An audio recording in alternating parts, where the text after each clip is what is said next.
Obrigada. Boa noite, gente. Hoje, então, a gente vai dar sequência para o nosso Café Malacológico, essa é a nossa segunda edição. Antes, a gente estava, para quem está aqui a primeira vez, né? Foi uma proposta que a gente estava pensando em fazer inicialmente a cada 3 meses, mas a gente viu que é muito tempo de uma conversa para outra e que seria mais interessante diminuir esse tempo, já que não é um evento que dá tanto trabalho, né, para organizar. Então, a gente decidiu voltar começar a fazer de a cada 2 meses. E dessa vez a gente chamou o Pedro, que ele trabalha no museu de Zoologia, mas também na Unirio. E a gente, hoje ele vai falar sobre coleções e o trabalho dele. E se você também quiser se apresentar, Pedro. Mas antes disso, eu vou mandar ao longo da apresentação no chat uma lista de presença, e essa lista de presença é para vocês receberem o certificado depois. Então, vou ter um prazo mais ou menos de 1 semana, 2 semanas para mandar o certificado para vocês. Então, quem tiver interesse para preencher essa lista de presença, por favor. Daqui a uns minutinhos eu mando. E é isso, gostaria de agradecer a sua disponibilidade, o seu interesse em participar, Pedro, e apresentar para a gente, falar um pouquinho mais sobre o que você trabalha. Bem-vindo. Bom, muito obrigado, Mariana, muito obrigado a todos que dispuseram um pouquinho do tempo para virem aqui, para ouvir, participarem dessa conversa. Eu queria, antemão, agradecer a SBMA pelo convite, a Mariana pelo convite também, que a gente acabou lidando de forma muito mais próxima com toda a organização, com toda a disponibilidade de horários. Então, muito obrigado, Mariana. Muito obrigado a todo mundo que se disponibilizou e muito obrigado à SBMA. Como eu disse há poucos minutos, né, eu trouxe hoje um tema de conversa um pouco mais abrangente também para a malacologia. Eu sou o Pedro Carvalho, eu trabalho com ápias, principalmente com taxonomia integrativa das ápias do Brasil. Eu sou aluno da Unirio, também trabalho no Museu de Zoologia, sou aluno do Maurício Fernandes e do Luiz de Simone. E durante o trajeto da minha pesquisa de mestrado, eu fui me debruçando bastante com coleções científicas e bastante, né, no desenvolver desse gênero, não só a nível molecular, mas morfológico, e acabei trazendo um tema que eu acho que é muito interessante para uma discussão mais ampla. Então eu gostaria de começar falando não dos moluscos, que eu acho que é um pouco diferente, mas falar sobre colecionismo e sobre coleções. Muito se discute, e a gente que trabalha com história natural, com taxonomia, a gente vive no nosso cotidiano debruçado sobre coleções de modo geral. Mas eu acho que não sou o único que questiona, de certa forma, quando a gente começou uma coleção. O que é uma coleção? Quando se origina uma coleção? Onde surgiu essa coleção? E eu acho que muitos de nós pensamos que uma coleção ela surge na antiguidade, ou então ela surge quando havia aquele acúmulo de pedras, ou que ela surge quando há o acúmulo de galhos, e de fato isso pode ser considerado, esse trajeto pode ser sim considerado a origem do colecionismo. E eu acho que de fato ele se origina ali mesmo. Porque o colecionismo, ele é o ato de a gente organizar e acumular de maneira não objetiva algum objeto, algo a qual a gente devota determinado valor, sentimento, ou conhecimento, ou reconhecimento, utilização. E a gente já fazia muito disso quando a gente comia o alimento e acabava resguardando a concha no qual ele estava. Então a gente comia o molusco e guardava a concha dele. Ou então a gente entendia que as pedras, elas assustavam determinados grupos de animais e a gente resguardava as pedras ali como algo de valor.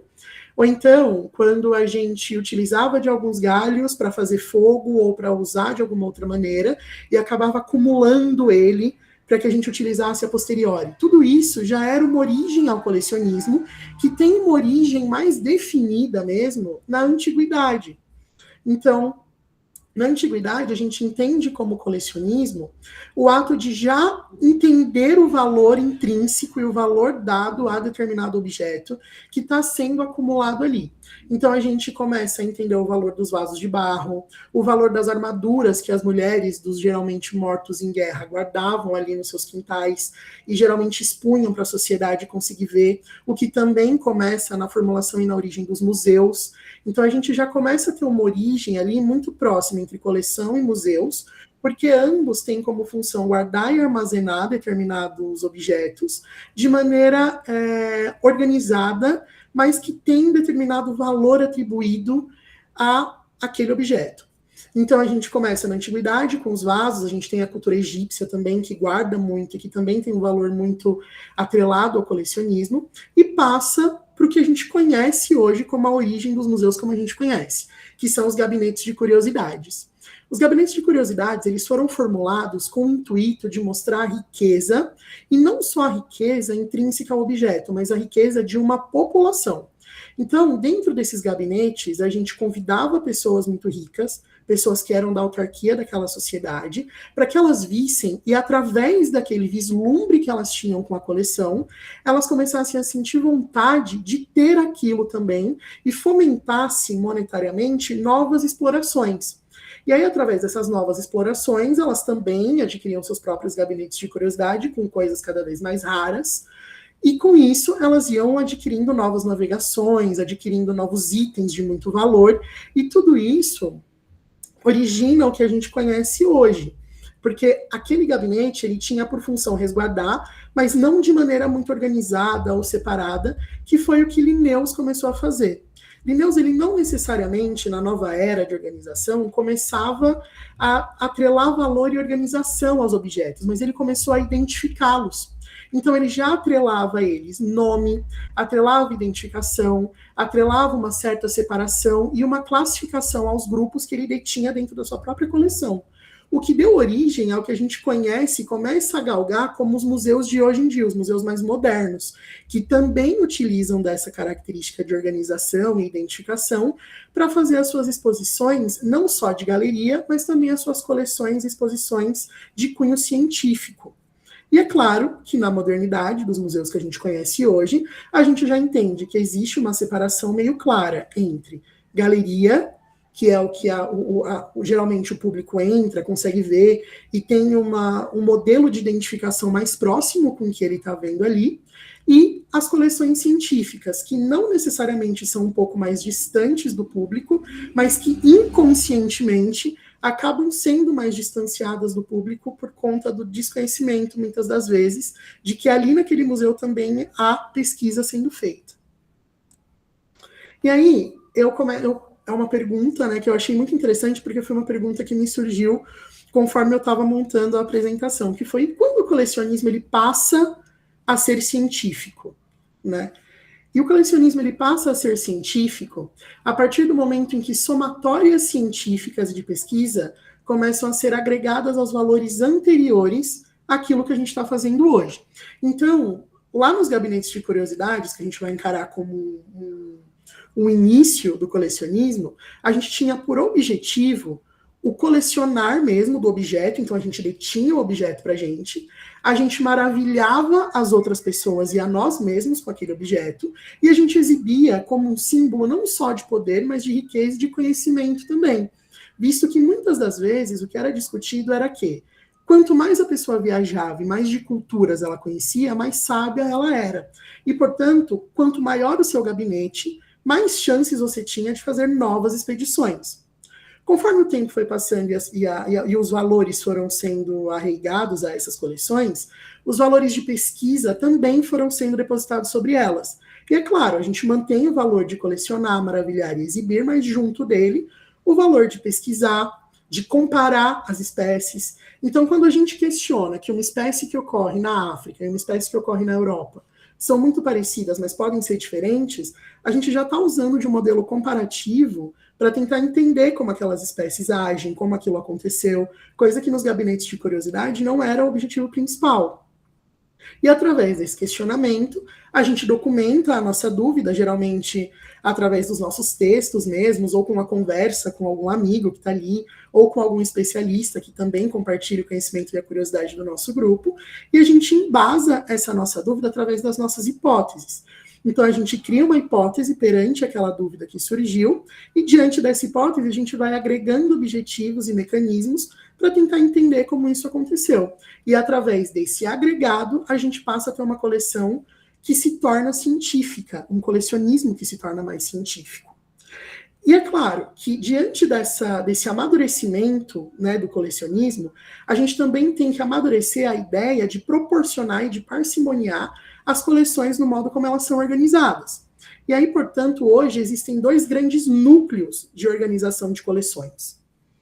Então, a gente tem as coleções que são coleções de cunho didático, que geralmente têm uma organização pautada em fornecer subsídio de conhecimento para pessoas que não necessariamente são do meio científico.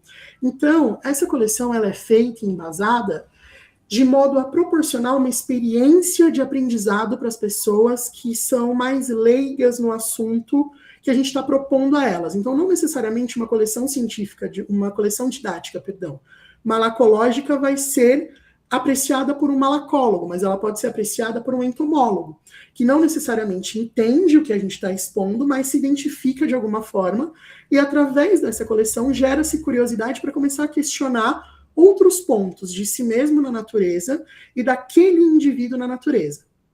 Indivíduo, no caso, o molusco que a gente está usando, ou então que a gente está usando para proporcionar essa experiência didática. Essas coleções didáticas, por muito tempo, elas se diferenciavam das científicas, porque as pessoas falavam que as coleções científicas, elas geravam conhecimento para o mundo científico, e com isso eles tinham bens materiais e estruturas mais físicas para gerarem esse conhecimento. Então, uma coleção científica, ela formulava artigos, e as pessoas, elas falavam que isso era uma das maiores diferenças entre coleções didáticas e científicas. Porém, hoje, a gente entende que coleções didáticas também podem gerar livros e métodos de conhecimento mais físicos também. Então, a gente tem aqui 2 exemplos de livros físicos de identificação que foram feitos por nós da malacologia e que vocês podem escanear esses QR Codes para terem para vocês também. Como é um livro didático, vocês podem utilizá-los nas suas próprias oficinas, na sua particularidade também, para aprender de maneira mais geral a como identificar algumas conchas de maneira mais inicial. A gente tem fotos também disponibilizadas. Então, eu acho que, diante desse cenário, a gente entende que as coleções didáticas, elas geram conhecimento, mas é um conhecimento de início, é um ponto de partida. Enquanto que as coleções científicas... Só um minuto. Deu uma aguinha.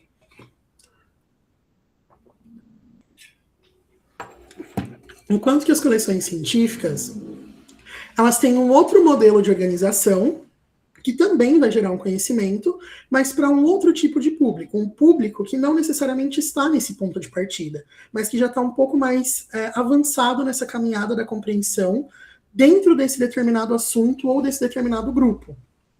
E é claro que, dentre os níveis de organização, existem os níveis de organização padrão, que agrega as coleções científicas, os grupos que estão, as coletas, né, que estão mais bem identificadas, mais íntegras, mais bem esclarecidas a nível geográfico, a nível de coletor, a nível de conservação mesmo. Então, no nosso caso, as conchas que estão mais íntegras, as conchas que têm coordenadas geográficas mais esclarecidas, as conchas que têm uma distribuição um pouco confusa, mas que também fornecem subsídio para outros tipos de estudos comparativos.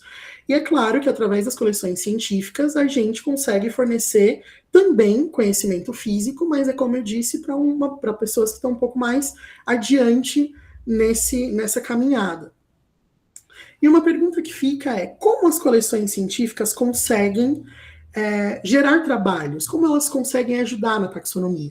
Eu acho que, por mais que isso seja uma pergunta um pouco clara, né, a gente ainda tem algum poder de questionamento sobre ela, porque muitas pessoas que não trabalham necessariamente em museus, mas que trabalham com a taxonomia, têm esse cunho de curiosidade, e tudo começa na coleta. Primeiro a gente vai na natureza, a gente coleta o indivíduo, a gente incorpora ele à coleção e tem todo o ciclo curatorial de curadoria, identificação, a gente observa as diferenças e a gente formula hipóteses diante daquele cenário. Essa linearidade, ela é muito esclarecida agora e ela parece que é um passo a passo cotidiano na vida do pesquisador. Mas, na verdade, há um estudo de 2024 que diz que um indivíduo após coletado e incorporado na coleção, ele pode levar até 21 anos para ser estudado novamente, para que ele seja...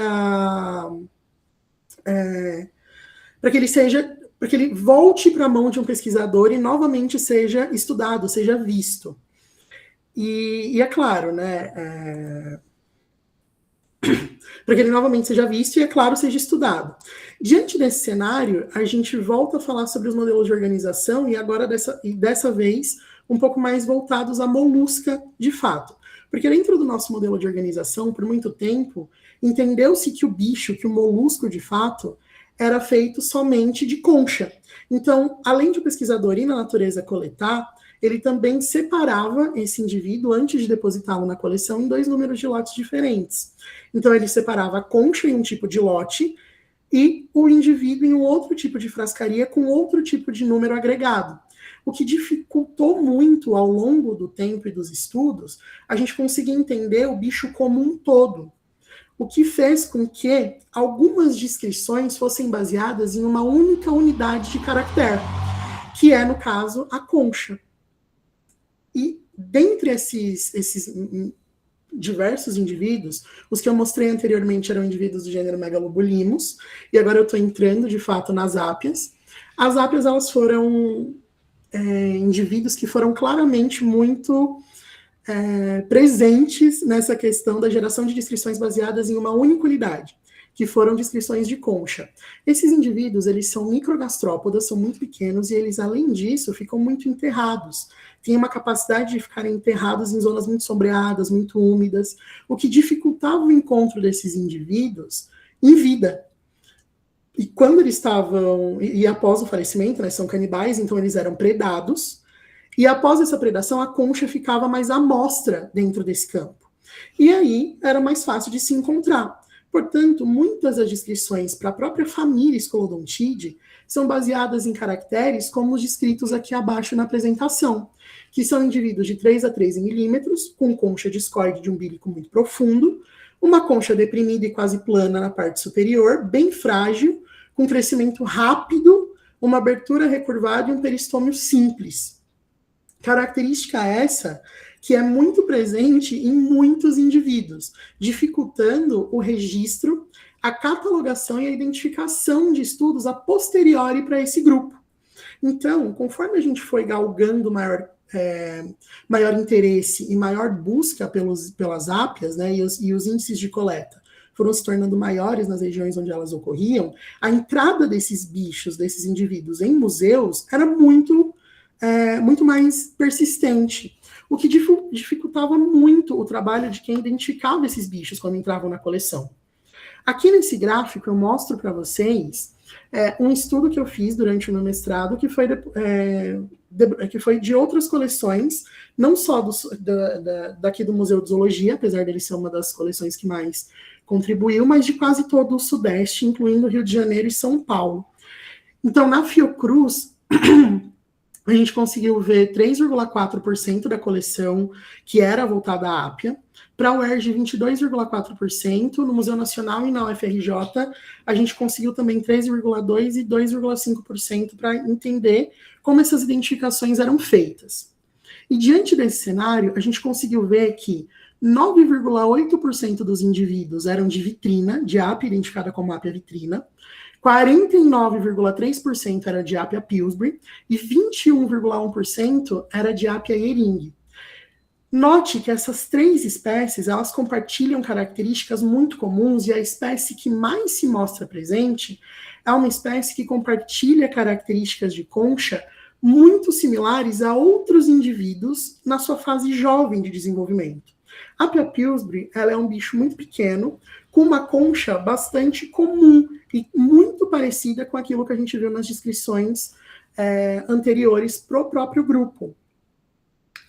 E como a gente lida com essa problemática de identificação diante a crise atual da biodiversidade, quando o nosso cenário mostra que 31% dos tubarões, que são bichos bastante estudados, e 8,2% dos mamíferos sofrem com a crise atual da biodiversidade, enquanto que 29,8% dos invertebrados, de forma geral, também sofrem com essa crise atual. Quando eu falo sobre a crise atual da biodiversidade, a gente fala muito sobre a ausência de descrição de espécies antes que na verdade, a perda de espécies antes que elas sejam descritas ou reconhecidas. Então, quando a gente fala de invertebrados de modo geral, a gente está abrindo uma amplitude de problemática, porque a gente não consegue entender se esse 29,8 é só referente aos Lepidoptera, ou só referente aos Hemiptera, ou só referente à malacologia, à carcinologia, e aí isso torna o nosso estudo um pouco mais... Isso, na verdade, evidencia a importância do taxonomista e dos nossos estudos cotidianos, assim, né, do que a gente faz. Isso gera destaque para o nosso trabalho. Debruçado em cima das coleções, quando eu tive tempo de me debruçar em cima das coleções, sendo um iniciante nos estudos de Ápia, a gente conseguiu criar um gradiente, entender um gradiente melhor do que era a especiação deles, mesmo a nível de concha. E é claro, e o interessante foi que a gente conseguiu criar um range aqui de indivíduos não Ápia, o que esclarece que outras coleções dentro daquela coleção malacológica também podem ser beneficiadas pelo debruçar e pela especialização e pela clareza de descrição de um taxonomista diante daquela espécie. Então, quanto mais clara e mais completa for a descrição, mais completo também se torna o trabalho do taxonomista, mais claro ele acaba se tornando. Né? E dentro das coleções de não Ápia, a gente conseguiu contribuir até mesmo com indivíduos marinhos, que tinham sido identificados em sua fase jovem como Ápia, mas que a posteriori foram identificados como outro indivíduo de um outro grupo um pouco mais distante. E eu acho que dentre os trabalhos do taxonomista, antes de todos, o nosso trabalho é observar a natureza e tentar entender o que ela está contando para a gente. Tentar entender o que a natureza nos conta, o que ela nos mostra, tentar entender a linguagem daquele bicho que a gente conseguiu ver. Eu acredito que, pouco a pouco, a gente tem entendido a linguagem do molusco e entendido o que ele está querendo contar para a gente. É claro que eu não digo uma linguagem parecida com o que a gente faz cotidianamente, que é a linguagem da palavra. Mas eu acho que, pouco a pouco, eu tenho aprendido a entender o que o gene dele está me contando. Eu tenho compreendido um pouco mais sobre o que a morfologia me conta. Eu acho que a riqueza do nosso trabalho está justamente em poder se debruçar diante dessas dúvidas e tentar ouvir a história que está sendo mostrada para a gente. E entre todas as histórias que eu consegui ouvir diante desse cenário estudando as ápias, algumas foram as características que elas me mostraram, que frequentemente podem ser observadas em grupos que podem ser reconhecidos como complexos de espécies. E aí essas características eu acabei dividindo em 3 núcleos principais. O núcleo geográfico, o morfológico e o núcleo histórico, que eu vou mostrar para vocês aqui. O núcleo geográfico geralmente está muito associado à amplitude de distribuição desse indivíduo ou dentro dos ranges de distribuição que ele apresenta em presença e ausência. Então, vamos supor que as ápias elas ocorram em toda a Mata Atlântica, que é o que acontece aqui, mas ela tem uma ausência no Espírito Santo, ou então ela apresenta uma ausência no Amazonas, que é outro estado, mas depois do Amazonas ela apresenta uma presença muito persistente ali no Acre. Todos esses dados, eles podem gerar uma dúvida que não só é referente ao esforço de coleta que está sendo feito ali na região, mas sobre a amplitude de distribuição que esse indivíduo tem também. Se ele apresenta uma distribuição muito grande, com muitos missing datas, pode ser que pode ser um dos sinais de que essa espécie possa formular um complexo, é um dos sinais de que ela necessita de uma atenção um pouco maior. Outro dado são os dados morfológicos, que são dados que são a forma como essa espécie geneticamente conseguiu alcançar um índice de especiação, mas morfologicamente ainda não expressou necessariamente aquela diferença. Então, são indivíduos que morfologicamente podem ser muito semelhantes, mas a nível molecular já apresentam um range de diferenciação um pouco mais específico, um pouco maior. Como é o caso dessas 3 espécies aqui, que a nível molecular mostraram-se diferentes e de fato são de regiões diferentes. Uma é de Minas Gerais, uma é do Rio de Janeiro e a outra é de São Paulo. Todas mostraram diferenciação genética e a nível morfológico elas ainda são muito semelhantes, assim, a morfologia delas ainda é bastante conservada. E a nível histórico, que é um dos níveis que a gente mais questiona e mais se esclarece quando a gente se debruça diante de coleções. No nosso cerne, na nossa construção, a gente começa uma coleção tendo uma rica biodiversidade da América do Sul, o que atraía muita atenção de europeus, principalmente, que usavam dos nossos próprios indivíduos como moedas de troca, o que dificultou também a forma como a gente agrega e resguarda esses indivíduos e mesmo compreende a sua própria biodiversidade. Então, o fato de a gente utilizar muito dos nossos bichos como moeda de troca, ou mesmo como utilizar de outras coleções, como fiel depositárias ou como matrizes de depósito, né, acaba dificultando também a forma como a gente compreende a nossa própria biodiversidade e o valor atrelado ao nosso grupo de estudo, ao nosso complexo de espécies aqui. E diante desses desafios, as novas ferramentas, elas surgem não como uma nova solução, eu acho que solução é uma palavra muito forte, mas ela surge como um novo método de esclarecimento para que a gente consiga, de fato, desenovelar mais um pouco daquela problemática que surgiu para a gente. E, claro, dentre essas ferramentas, exemplifiquei aqui o CT Scan, que tem feito imagens muito interessantes, não só para bichos vertebrados, como estão exemplificados aqui, mas para molusco, ele tem mostrado muita coisa interessante. O molecular, que é uma das técnicas mais emergentes para se lidar com o complexo de espécies, inclusive um dos possíveis caminhos é a criação de banco de tecidos, né, agregado ao número para que a gente novamente não tenha aquela problemática de separação de indivíduos, né, onde a gente está olhando para um único viés, mas para que a gente consiga entender o indivíduo como um todo.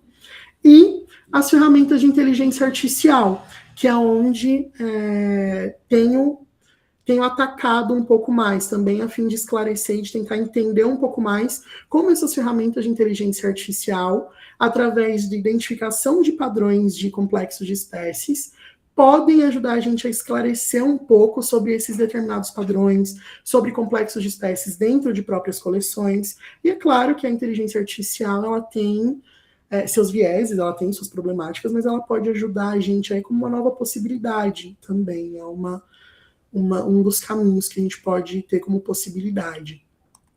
E eu encerro deixando uma frase que eu gosto muito, que é a de que os naturalistas que admiramos hoje não tinham todas as respostas, mas tiveram a coragem de começar. Nós também não temos, e talvez seja justamente isso que torne o nosso trabalho tão importante. Continuar fazendo perguntas que as próximas gerações poderão responder. Então, muito obrigado a todos. Parabéns, Pedro, pela apresentação. Muito obrigada. Obrigado. Eu vou abrir agora um espaço para quem quiser fazer algum comentário, alguma pergunta para o Pedro. Por favor. Sinta-se à vontade, ou se quiser escrever no chat também, eu posso ler a pergunta. Nossa, estava nervoso. Fiquei nervoso no final da apresentação. Você apresentou muito bem. Nossa, estava ansioso.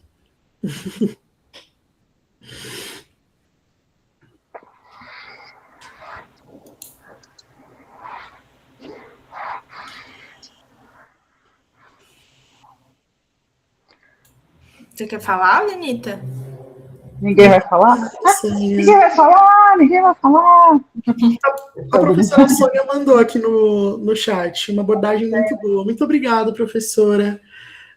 Eu acho que essas abordagens integrativas, elas têm trazido bastante clareza para que a gente vê como coleções hoje, né?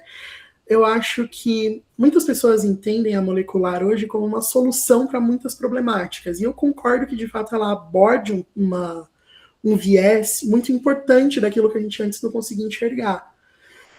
Eu acho que o fato de a gente hoje conseguir integrar dados e conseguir estudar o bicho como um todo é o que traz, de fato, valor a todas essas abordagens que têm sido desenvolvidas, né? Eu acho que quando a gente olha para um único ponto, a gente vai vendo uma história sendo contada meio que em mosaico, assim. É claro que é uma história que pode ser bonita, assim, traz esclarecimento, traz bastante clareza, né? Um ponto de partida muito bom. Mas quando a gente consegue agregar esses valores e a todas essas informações, é claro, quando é possível também, a gente acaba tendo uma união muito legal de dados para a gente conseguir trabalhar, né? Então eu gosto muito, acho muito boa também. Ô Pedro, e então nesse seu trajeto, né, de desenvolvimento dessas abordagens mais integrativas, o que você vem vendo, assim, né? O que você vem se deparando, estando nos museus, né? Porque esse é o seu trajeto no Rio, São Paulo, né? De ficar indo nos museus, e você mesmo comentou que às vezes um exemplar que está depositado no museu demora 10, 20 anos para ser analisado. E hoje busca-se, né, essa integração, e tem gente que gosta, tem gente que não gosta, tem gente que é a favor, tem gente que não é, mas o que você, como um jovem taxonomista que está nesse caminho, o que você diz para essa turma nova que tá entrando nesse conhecimento, tá, de taxonomia, e que tem, às vezes, até um pouco de medo de entrar nisso, porque uma parte é muito detalhe, é muito desenho, muita imagem, a outra parte é muita análise. O que você aconselharia hoje nesse seu caminho, né, de taxonomista, um jovem taxonomista que tem essa experiência agora, né, já mestre e tudo? O que você aconselharia, né, dentro do teu caminho aí que você conheceu? Acho que uma das principais dicas para que a gente consiga começar a trazer pessoas para o que a gente faz hoje é encantá-las, assim como nós fomos encantados pelos nossos próprios grupos, né? Porque quando a gente começou na taxonomia e a galgar o nosso espacinho nesse grande mundo da taxonomia, a gente, antes de tudo, se apaixonou por aquilo que a gente fazia. E eu acho que essa paixão acabou tirando da gente muito daqueles medos que a gente tinha, justamente das análises, dos desenhos, de ficar muito tempo se debruçando, então de não conseguir enxergar o detalhamento os detalhamentos necessários. Então eu acho que para esse jovem, acho que é uma função nossa também, que também somos jovens, mas que também já estamos aí no caminho, fazê-los com que eles se apaixonem, para que a paixão seja maior do que o medo diante de todo esse cenário. E é muito do que a gente tem feito com os nossos estagiários no Museu de Zoologia também, e eu acredito que o Maurício tenha feito esse trabalho também na Unirio, né, porque é o que ele fez comigo, então eu conheço bastante dessa forma de agir, que é encantá-los, é mostrar para eles que as possibilidades dentro desse mundo são muito infinitas, são possibilidades muito numerosas, as possibilidades de análise são muito gigantescas, então olhe para o bicho com interesse, um interesse que vá além do seu próprio medo, vá para um caminho da curiosidade, do questionamento, um caminho onde você entenda que essa curiosidade ela vai ser sanada, mas que você não vai estar galgando esse caminho sozinho. Você vai ter mãos ali te ajudando, você vai ter orientadores que vão te guiar, você vai ter possibilidades de conhecimento, você vai poder questionar. E eu acho que é muito disso que a gente tem feito. A gente tem encantado os nossos mais jovens, tentando convencê-los de que aqui também tem espaço e que esse espaço é muito importante para que a construção seja feita, né? A gente está aí aqui na nossa discussão, e a gente tem, eu estou vendo aqui quem está na sala, né? A gente tem os taxonomistas mais velhos e tem os mais jovens, né? Então eu acho que é legal trazer essa discussão, ainda mais porque é um momento que a gente está querendo realmente difundir a nossa área, né? Mostrar que realmente a gente precisa desse apoio, apoio e interesse, vamos dizer, né? Sim. O interesse dos mais jovens e como que a gente pode trazer esses jovens no momento que muitos estão desacreditando da ciência, tem muitos que vem com um perfil de necessidades até financeiras muito grande, então, assim, chega no laboratório querendo, gostando, molusco é lindo, maravilhoso, e depois, mas e aí, como que eu vou viver? Como né? vai ter bolsa, né? Sim. Como vai ter bolsa? Então, é uma dificuldade, tanto que a gente tem sempre essa busca por o incentivo dos taxonomistas mesmo, dentro da sociedade, né? E dentro das questões, não só da nossa sociedade, da zoologia como um todo, da botânica, enfim, das ciências, né, de identificação. Então, eu acho que é uma discussão que tem que ser cuidadosamente destrinchada, e por isso que a gente tem dentro da nossa sociedade esse papel de incentivar cada vez mais os mais novos também, né, desde a graduação, a fazer esse papel, né? Eu acho que aí tem a Lili, o Marcel, aí o Flávio que está aí, eu acho que está aí ainda. Tem alguns amigos taxonomistas que já são, né, numa outra geração. Tem a Sônia, mamacita querida. Então, assim, a gente sabe do papel e da importância de incentivar, e você está nesse caminho, continua, você entrou e não desistiu. Né? A Nana também está nesse caminho, tem outras pessoas aqui do grupo, né? Eu vi o Vitor e mais algumas pessoas, eu não vi todo mundo que estava na sala, mas eu acho que é importante a gente ter esse olhar hoje e conversar e ter esse momento mesmo, até para a gente tentar trazer possibilidades para vocês e trocas e parcerias. Eu acho que é isso, né? Esse café malacológico traz esses temas como o do Pedro, tão importante, para a gente poder juntar as forças dentro da nossa sociedade e mostrar como que a gente pode melhorar esse quadro, né? De pesquisa, de identificação, de troca de material, enfim. Então, eu quis puxar nesse sentido, trazendo a sua experiência, para você mostrar para quem está aí, tanto para os mais novos quanto para os mais velhos, como que está o papel hoje de vocês, né? Então, acho que isso é super importante. O Flávio falou que ele está aqui, sim. Está aqui, está por aqui. É que é feriado em São Paulo hoje. Feriado, então a gente está meio caminho lá, mas eu trabalhei de manhã e depois de tarde eu tive outros compromissos e acabei de voltar da rua. Confesso que eu trabalhei hoje também bastante. Estou nas fases finais de defesa do mestrado, ainda não defendo agora no final de agosto. Então, vamos aí, estamos na caminhada, né?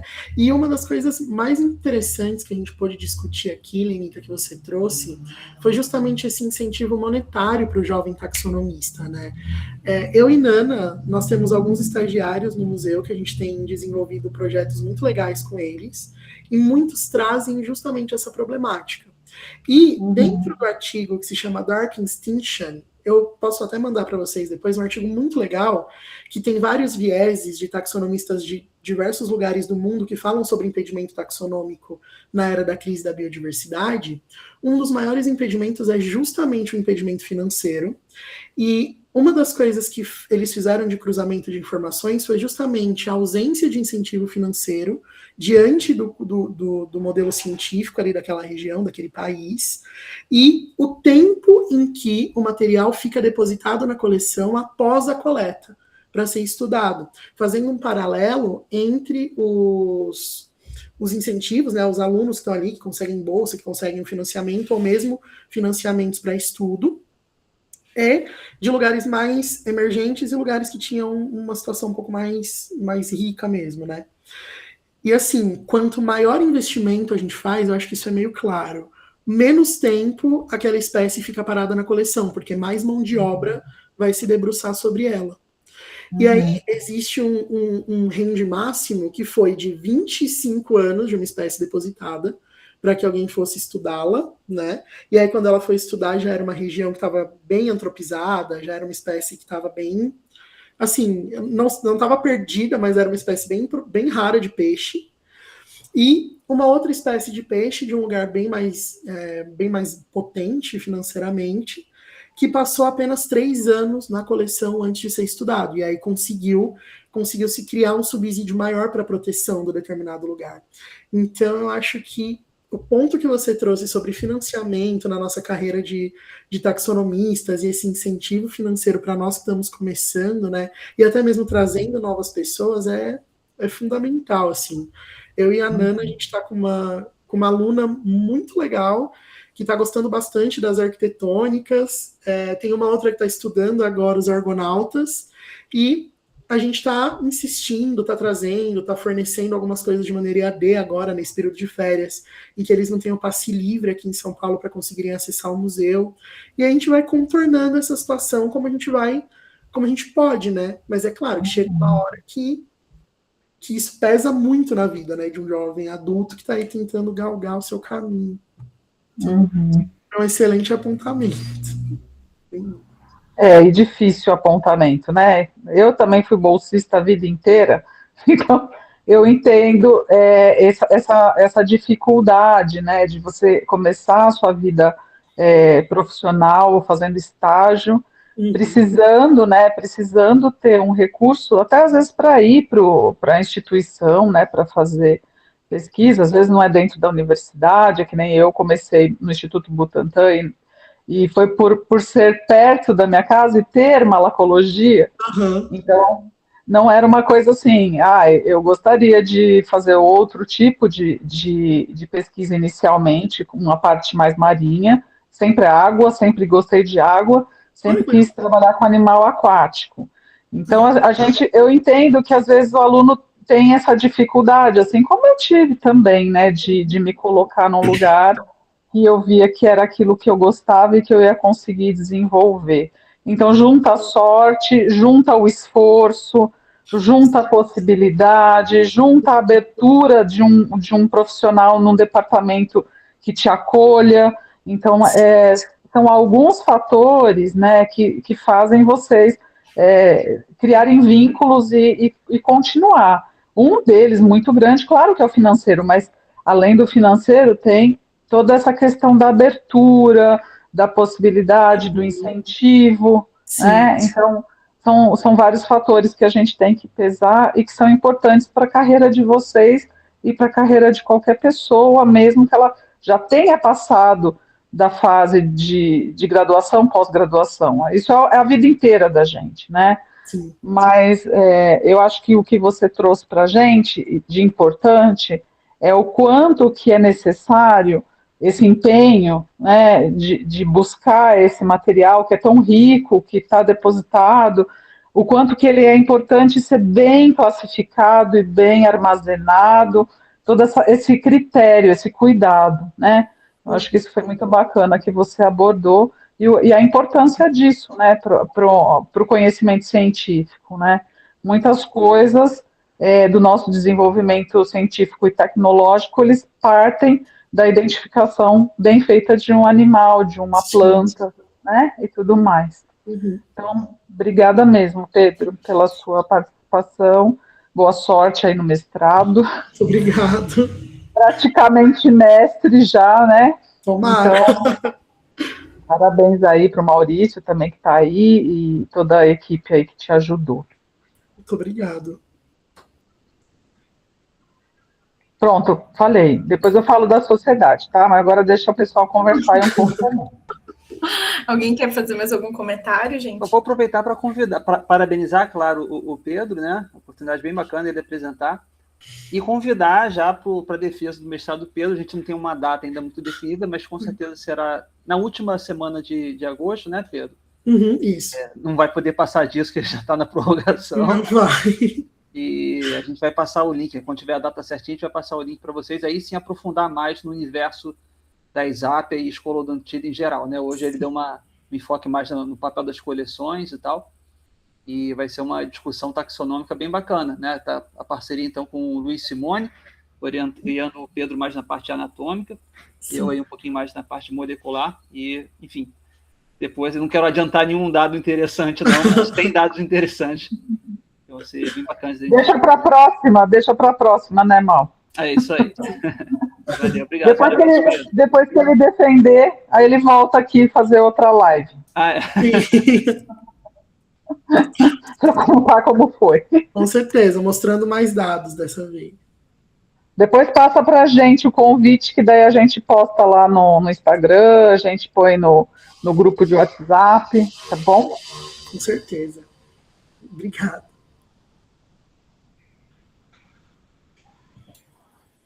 Alguém quer fazer mais algum comentário, alguma dúvida? Eu fiquei pensando nisso que quando a Lenita estava falando, que como você mostrou, é mais um comentário, tá?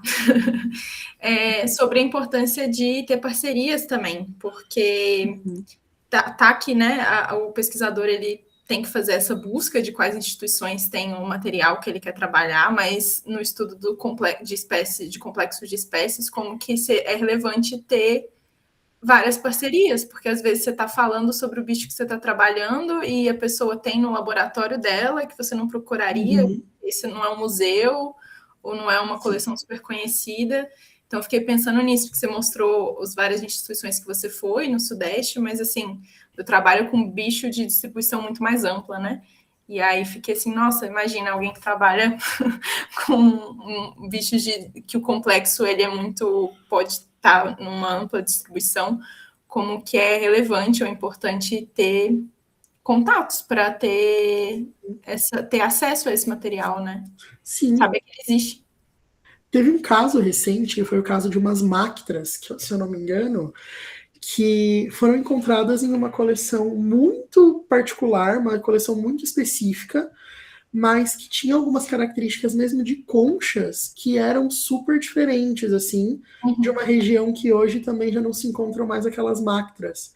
Então a gente vai vendo que a importância de se falar com até mesmo outros colecionistas, que não necessariamente sejam biólogos, também é muito importante. Para a gente entender o que essas pessoas estão considerando de valor, estão colecionando, como essas expedições estão sendo feitas, né? Eu acho isso muito, muito importante mesmo. E elas serem depois depositadas, né? Isso é uma coisa que a gente sempre fala, e a gente teve uma conversa, acho que tem mais gente aqui, até acho que o Maurício Unli estava por aqui também, sei lá. O Maurício. Ele veio para os que são o grupo de terrestres favorito do Maurício. Ele curte também. Então, assim, isso é muito importante, tá? Eu acho que a gente está voltando também até alguns vínculos na SBMA de uma forma para trazer os conquilologistas e os adoradores de molusco, né? Que acabam tendo, às vezes, os animais em suas casas e em coleções particulares. E o quanto que é importante isso depois, assim, foi até o José que nos ajudou na exposição lá do Butantan, né, para o Mundial. Ele falou, olha, tô ficando velho e eu quero realmente deixar a minha coleção em algum lugar que vai ser usado. Então, acho que é isso. Então, essa aproximação com os conquilologistas via José, e hoje eu converso com todos os conquilologistas e fico muito feliz também de fazer essa conexão, porque é isso, assim, a gente tem esse histórico dessas pessoas que gostam desse material e tem esses materiais, às vezes são coisas raríssimas, né, que eles já conseguiram, claro, alguns têm só a concha, mas tem outras pessoas que têm nas suas instituições em menor quantidade, mas tem, sim, com parte mole, enfim. Então, isso é uma busca por esses materiais e uma chamada para eles, que eles deixem esses materiais como uma herança, vamos dizer assim, para os lugares de pesquisa depois, né? Eu conversei bastante isso com o José, o Maurício está até levantando a mão, que eu acho que é importante ele falar. Sim, e é isso, essa conexão da importância da gente juntar esforços, né, e ter essa união, porque eu acho que é isso. As parcerias entre museus, a gente tem todo um trâmite legal, que vocês já passaram por isso, né, aqui tem mais pesquisadores que fazem visita em museus, o Maurício fez, o Maurício não, o Marcel, que está aqui também, fez visitas em museu, tem outras pessoas, a Eliane, enfim, o Flávio. Então, assim, essas coisas da parceria, né, Mari, Nana, que você estava falando, são importantíssimas, e às vezes quando tem alguns lugares que eles são mais chatos para fazer esse empréstimo de material, né? E às vezes nessas coleções menores, assim, de pessoas mais próximas, coleções didáticas, enfim, elas ajudam também. Então, ter uma lista atualizada das coleções é uma coisa que veio sendo tratada na sociedade. O Congresso de Zoologia, ele aborda isso, né, das listas atualizadas, e é importante a gente ter as listas atualizadas. A nossa está meio desatualizada, porque acaba sempre tendo que atualizar isso, e disponibilizar para quem precisa, né, dessa conectividade. Né? Então, a gente está se esforçando para isso também. Fala, Maurício, querido. Oi, Lenita, vocês estão me escutando? Eu estou tentando abrir a câmera, mas não deu certo Sim. aqui, não sei o que aconteceu. Mas sei. Não, O Fabrício que fala isso, o Fabrício, minha câmera não funciona. Eu falei, não quer mostrar a cara de estou tentando, estou dizendo que está sendo usado em outro aplicativo no notebook, mas não deu certo. Sem grilo, não tem problema. Enfim, acho que tem 2 pontos que você colocou que são super interessantes. A gente estava discutindo isso outro dia no grupo. Primeiro, que a gente não tem hoje nenhum instrumento no Brasil, até para doação de recurso, para que estimule esses jovens talentos, vamos dizer assim, né? Então, eu consigo, pela lei, ter um patrocínio de esporte, né? Doar, tem formas de você doar o seu imposto de renda para esporte, para vários tipos de financiamento público, mas não tem hoje uma forma direta de doação para o museu. Isso é muito comum lá fora, né? As pessoas não só doando coleção, mas também dinheiro diretamente ao museu ou algum tipo de projeto.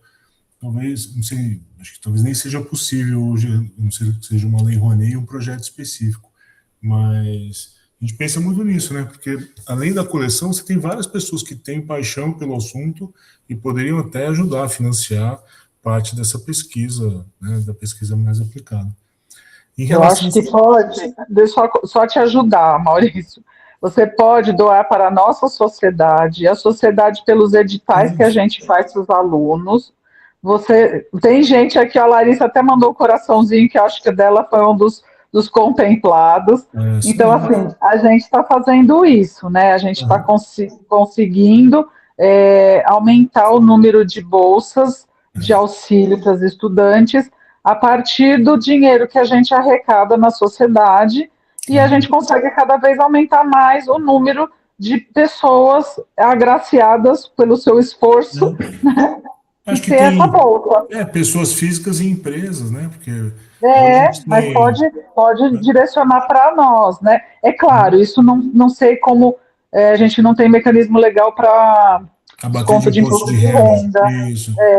Mas isso é um problema. Grupo é uma coisa que tem que ser pensada, né, para o futuro, que seja mantido. Isso é uma forma que eu vejo. Em relação aos museus, aí até pelo nosso hobby, que às vezes vai ganhando, colecionismo tem algumas manias, né? E aí, recentemente, acho que você acompanhou isso, a gente está migrando mais para o site e transformar a coleção física mais em digital, e visitando alguns museus para a gente completar fotos e, enfim, maiores informações. E a gente vê, eu fui no Museu de História Natural de Madrid, na Filadélfia, e é comum, né, você doar para o museu, seja recurso financeiro, seja a sua coleção. E eu sinto ainda no Brasil, até com os meus colegas, assim, uma certa dificuldade, né, vou esperar morrer para doar, né?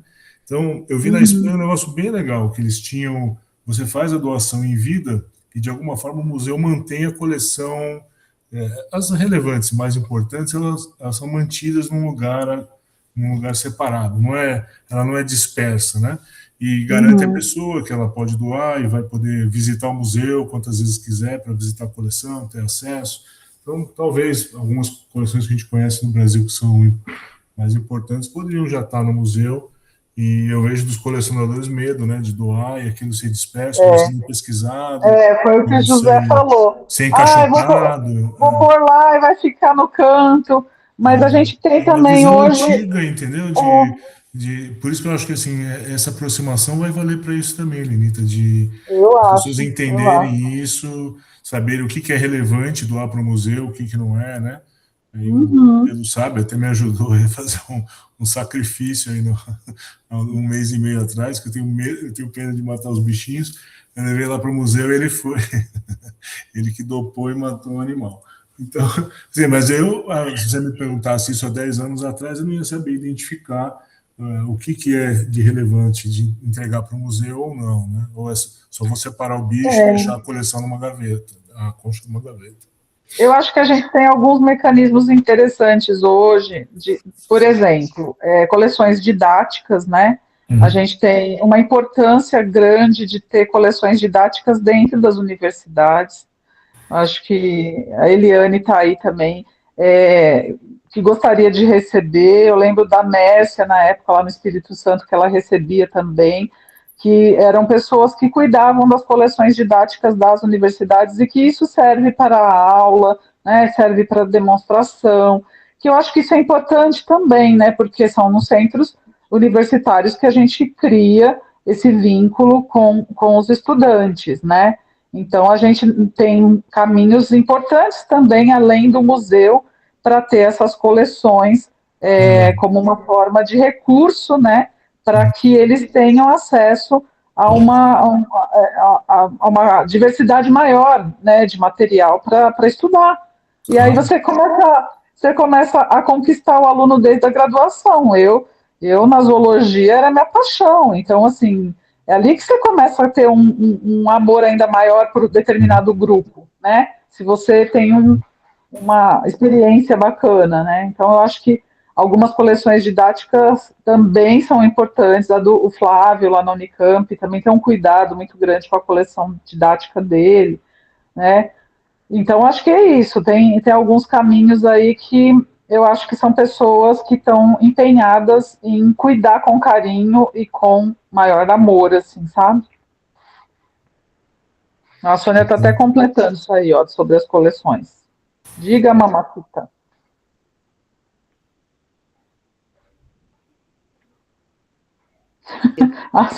Você viu aí no chat, né? Didáticas. Tudo bom, gente? Prazer vê-los aí. As coleções didáticas, elas são importantes não apenas para a aula em si, né? Porque normalmente a gente associa a coleção didática à atividade de sala de aula, aula prática, mas elas são fundamentais para as atividades de divulgação também, exposições, né? Feiras, porque nessas atividades é que a gente chama a atenção do público em geral para a importância do grupo. Não adianta nada a gente ter uma coleção didática se ela está só focada no âmbito da universidade. O público, em geral, precisa ter conhecimento de que existe bicho, existe molusco, e é um grupo que chama muito a atenção. Eu tenho feito essas atividades com frequência, né? E é impressionante como as pessoas gostam de manusear, né? De olhar, né? Tem gente que cheira, né? A concha, porque cheira, a curiosidade... põe no ouvido. Isso, botar no ouvido é automático. As crianças, em geral, pegam a concha e já levam para o ouvido, né? Para ouvir o som do mar, né? Então, elas são fundamentais. A gente precisa de realmente ter coleções didáticas, não apenas as coleções científicas. Essas são mais reservadas, são fundamentais para que a gente possa realmente resguardar essa nossa, né, o mapa da nossa biodiversidade. Ela vai servir, às vezes, para um estudo que não é de imediato, é um estudo que vai ocorrer, às vezes, 10, 20 anos depois, mas essa é a finalidade. E no Brasil a gente tem um problema muito grande, que é o financiamento para a conservação, né, da coleção. Nós não temos cargo de curador, né, no nosso país, é um cargo que legalmente ainda não existe, né? A Sociedade de Zoologia está aí na batalha para o reconhecimento, né, disso ser realmente, de fato, uma profissão, porque a gente precisa, né, é um patrimônio que não pode ser desperdiçado, né? A gente tem que realmente estar atento para essa questão. Em museus, isso é uma questão mais fácil, mas em universidades ainda é um problema. É uma coisa muito pessoal ainda, né? Fica muito de ter uma pessoa que tem interesse, que cuida, que briga. Mas e aí? E quando aquela pessoa morre? Exato. O que você faz com aquilo? Vai para o lixo? Vão jogar fora? Essa é uma preocupação que eu tenho atualmente. Né? Já na casa dos 70 anos, eu me preocupo com isso. O que vai ser da coleção que eu amealhei, que tem mais de 18 mil lotes no momento, e que está servindo aí para vários de vocês estudarem. Né? Pedro já esteve lá, né? Vários outros já estiveram lá olhando material, vendo coisas interessantes. E aí, o que a gente faz com isso? Então, a gente precisa estar nessa batalha de realmente ter a institucionalização, né, real das nossas coleções. Sim, concordo. Depende da gente, realmente, essa mobilização. Depende, eu concordo muito. Eu acho que uma das maiores preocupações dos professores e dos curadores é, de fato, essa. Para onde vai minha coleção? O que vai acontecer aqui depois que eu já não estiver mais aqui atuando diariamente, né? Principalmente dos de fora do museu.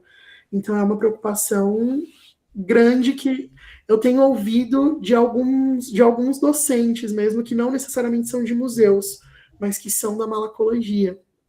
E uma das coisas interessantes que a gente falou sobre coleções didáticas é que no museu, aqui, né, no de São Paulo, a gente fez uma oficina que era justamente para as pessoas começarem a entender o molusco através das análises sensoriais. Então, a gente colocou uma caixa para eles começarem a entender molusco. Então, tinha molusco, diversas formas de concha com espícula, concha mais lisa, concha de bivalve, para eles sentirem. E depois conchas para eles ouvirem mesmo, para eles verem, conchas com cheiro. Então foi muito legal, assim, muita gente aprende muito através do sensorial. Crianças aprendem muito através do sensorial, né? Adulto é um pouco mais chato para aprender, eu acho, assim, adulto é um pouco, ele disfarça mais para aprender, mas ainda assim, a curiosidade de não saber o que tinha naquela caixa fez com que ele fosse apertar e explorasse mais uma oficina também. Então, eu achei muito legal trazer essa análise sensorial da concha, principalmente, para as coleções didáticas. Acho importantíssimo também. O Pedro, a experiência que eu tive no Instituto, tem dois extremos. Essa semana a gente estava com semana de férias, a gente está com as crianças e os pais, né? Então, tem a atividade de montar teste com caramujo, né? Então eles estavam fazendo um teste lá. Eu fui me apresentar ontem para eles, para os jovens cientistas. E é que as crianças é uma figuraça, né? São figuras. As crianças, os pais ficam toda aquela cara, né? Mas teve uma outra atividade que a gente fez, que é para o grupo que a gente tem no Butantan da melhor idade. Que legal. Gente, eles têm uma reunião por segunda, né? Então a gente tem um grupo lá que toda semana tem uma atividade pro pessoal da melhor idade, 65 mais. E aí, esses foram os mais fofos que eu já tive de atividade, porque a curiosidade espontânea, assim, daquilo que ainda não viu, que não sabia. Teve uma senhora que falou, eu comi molusco a vida inteira e eu não sabia. Então, assim, você vê, tem faixas etárias e assim, que é muito diferente de trabalhar. Então, assim, quando eu fui conversar com eles, gente, eu fiquei impressionada. Então, isso me marcou muito. O quanto que a gente tem as crianças de importância, né, para o crescimento e desenvolvimento, né, da sociedade, mas o quanto o idoso, às vezes, não teve oportunidade, né? E aí eu fiquei feliz que a senhora falou, eu vou trazer meu neto para o Butantan. Então, assim, é aquela coisa, o resgate. Então, eu acho que a gente pode tocar as pessoas em todas as faixas etárias de formas diferentes, né? Mas eu acho que o importante é a gente ter esse olhar, assim, que a Sônia falou, e eu também sou desse caminho, eu adoro, né, essa parte de divulgação. E eu acho que a gente tem esse papel, né, como cientistas, né, de abordar e trazer todas as faixas etárias aí pro conhecimento. Eu concordo muito, Lenita. Eu tenho um projeto no Museu de Zoologia que se chama Malacologia Tangível. Eu já tinha esse projeto há muito tempo, antes de ele ser a malacologia tangível que a gente conhece hoje, assim, né, lá no museu. E um dos intuitos do projeto era trazer a malacologia para a vida daquelas pessoas que estavam ali visitando. Eu tenho até até mais, professora.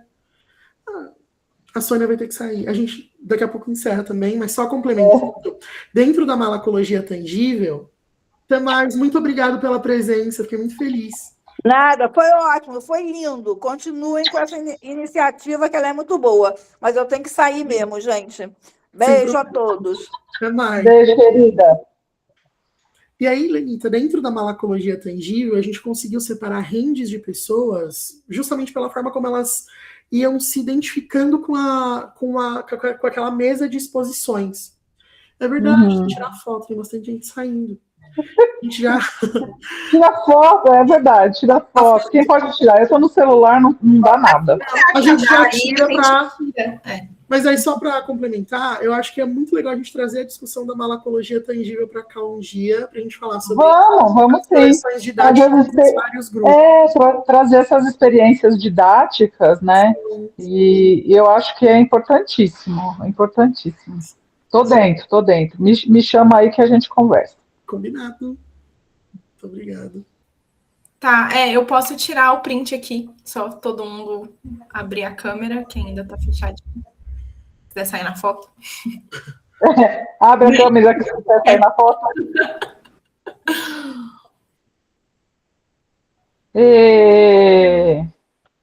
Então tá, vou tirar, hein?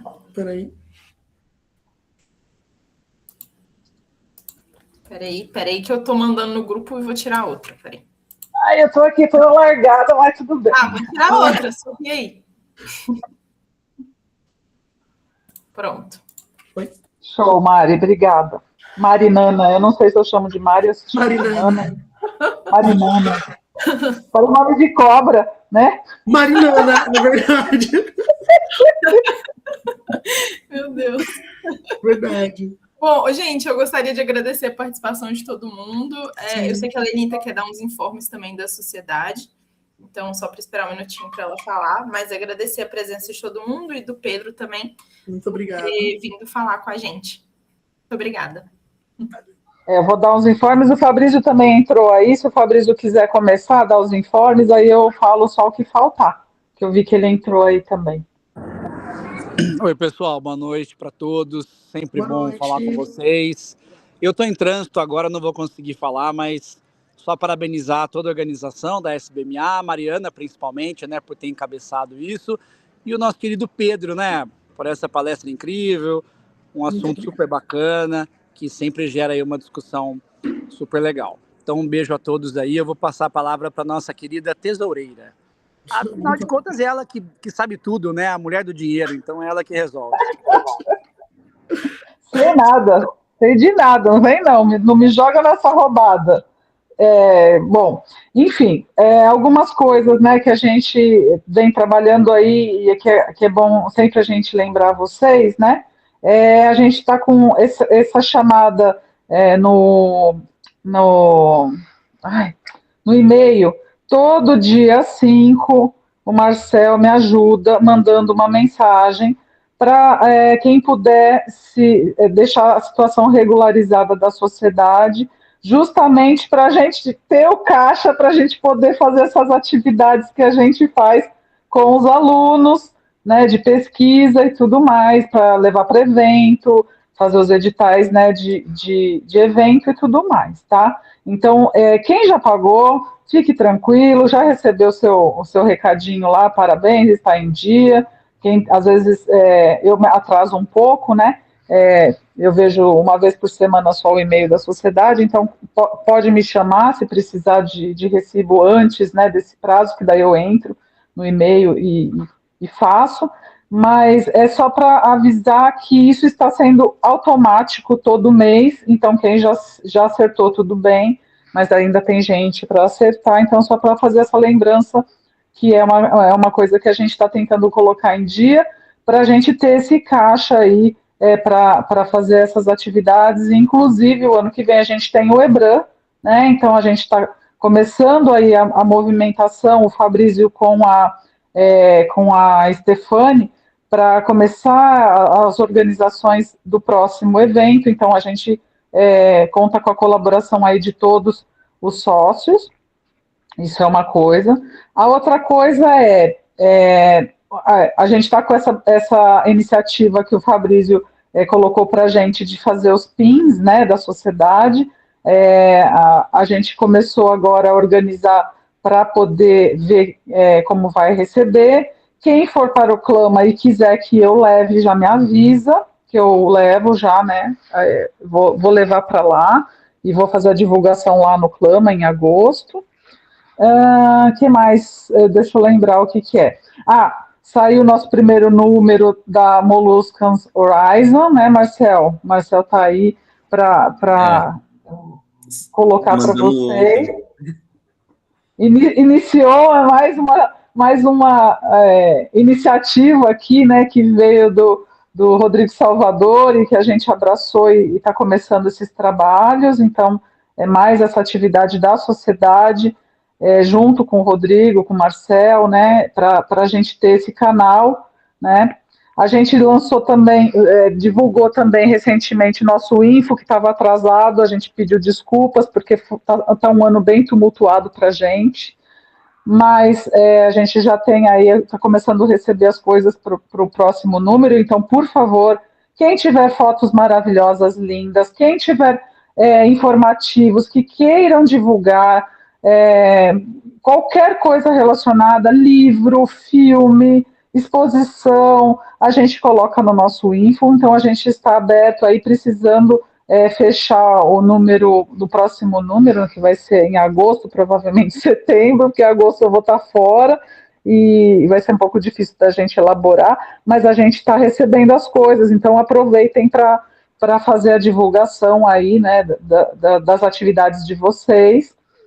Então, o informativo, Molluscan Horizon, os pins da sociedade, anuidades, EBRAM. O que falta falar, gente? A Janine comentou sobre as vacinas para a Colômbia, aqui também. Para quem for para o Clama, tem que estar com a vacina, acho que principalmente febre amarela tem que estar em dia. Febre amarela, eu acho que é febre amarela, é febre amarela só. Eu acho. Geralmente não cobram, eu acho que você precisa ter um certificado internacional da febre amarela específica, se não me engano. Mas isso é fácil de baixar pelo Gov. Pelo Gov do SUS. Pelo Gov. Sim, mas também tem que ter, né? De qualquer maneira, se não tiver. Quem não tomou, já era, né? Porque quantos meses que tem que tomar antes? Dois meses? Tem que ter 15 dias, pelo menos, antes de viajar. Então ainda tem tempo. É de febre amarela? Mas como? Não é mais tempo? Talvez seja mais tempo. Acho que isso é importante, porque se você for embarcar e o certificado for menor que X dias, não vale, né? Não vale, que eu lembro que teve o Fernandes que não conseguiu embarcar para o Panamá porque não tinha tomado a tempo, alguma coisa assim. Então, realmente, eu tomei 2 vezes, só por falta de uma, tomei 2. Aí você foi demais, então. Porque antes eu sou arcaica, né? Eu tomei lá no século passado, então não tinha. Aí eu acabei tomando 2. Aí como eu falei, não tem problema, vai.